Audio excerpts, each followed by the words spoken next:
त्यस्तो hard and fast त्यस्तो केही रुल चाहिँ छैन होइन। स्केलिङ गराउनलाई तपाईँ ओभर अब भनौँ न ओपिडी बेसिसमा गएर मेरो एकचोटि स्केलिङ गर्नुपर्ने जस्तो देखिएको छ, फोहोर छ एकचोटि चेक गरिदिनु, रहेछ भने स्केलिङ गरिदिनुहोस् भनेर भन्न सक्नुहुन्छ सिधै। त्यसको लागि चाहिँ मैले यो गर्नु भएन, त्यो गर्नु भएन त्यस्तो केही पनि चाहिँ छैन। अमिलो कुराहरू चाहिँ सकेसम्म नखाने होइन, किनकि अमिलोले के गरेको हुन्छ हाम्रो दाँतमा भएको जुन एसिड हो नि त अमिलोमा त होइन, हाम्रो दाँतमा जुन क्याल्सियम बसेको हुन्छ त्यससँग गएर गरेको हुन्छ। अनि त्यसले गर्दाखेरि के हुने भयो त डाइरेक्ट तपाईँको दाँतहरू इनामेलहरू एसिडले नै खियाउन थालेको हुन्छ होइन। अलरेडी त्यहाँनिर भनौँ न त्यो अलिकति सर्ट जस्तो भइसकेको हुन्छ, त्यसपछि स्केलिङ गर्न थाल्नु भने झन् त्यो बढ्ला होइन, वेयर अफ भन्नु पनि छ। त्यसैले अमिलो कुराहरू चाहिँ खानु भएन स्केलिङ गर्नुभन्दा अलिकति अगाडि है।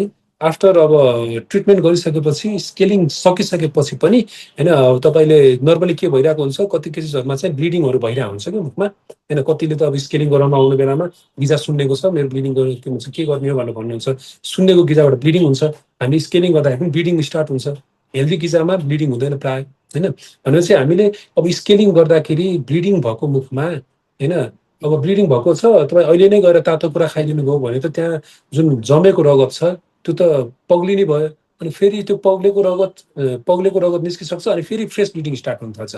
त्यसैले ब्लड रोक्नको लागि त जहिले पनि क्लट फर्मेसन हुनु पर्यो होइन। यदि त्यहाँनिर ब्लड आइरहेको छ भने पनि त्यो क्लट बनिसकेको छ र त्यो क्लट स्टेबल भएर बसेको छ भने तपाईँको फ्रेस ब्लिडिङ हुँदैन। त्यसैले त्यो ब्लिडिङ रोक्नको लागि भनेर हामीले एटलिस्ट हाफ एन आवरदेखि 1 आवरसम्म चाहिँ तातो कुरा नखानुस्, कडा कुरा नखानुस्, कुल्लाहरू नगर्नुहोस् भनेर भनिरहेको हुन्छौँ है। त्यसैले स्केलिङ गराउन अगाडि त्यस्तो खासै हार्ड एन्ड फास्ट रुल छैन यो चिज नगर्नु भनेर। तर स्केलिङ गरिसकेपछि यदि ब्लिडिङ धेरै छ भने चाहिँ अमिलोको के भन्छ यो कुला धेरै नगर्ने होइन, ब्लिडिङहरू भइरहेछ भने तातो कुरा नखाने र कडा कुरा नखाने, किनकि क्लटहरू डिस्लज हुन्छ। अर्को कुरा चाहिँ स्केलिङ गरेपछि अलिअलि सिरिङ सिरिङ हुनसक्छ दाँत।